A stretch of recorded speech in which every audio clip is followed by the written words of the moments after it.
আমি ন্যায়ৰ বাবে আমি শান্তিপূৰ্ণভাৱে গণতান্ত্ৰিক আন্দোলন কৰিছোঁ। গতিকে আমাৰ কি ভুল আমাক দেখুৱাই দিয়ক। আমাৰ ভুল যদি আমাক দেখুৱাই দিয়ক। আমি বহি আছোঁ।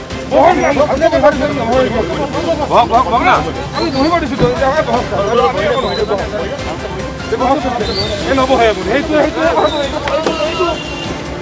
ভাল লাগে নেকি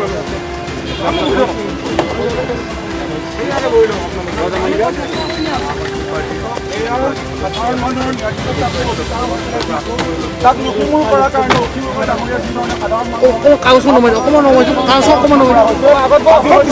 খেতিবাতি সদাই পেলাই চৰকাৰী বিধি সদাই পেলাই এয়া চৰকাৰৰ ফালৰ পৰা যে সাধাৰণ মানুহৰ মানুহক কাৰাবন্দী কৰা হওক।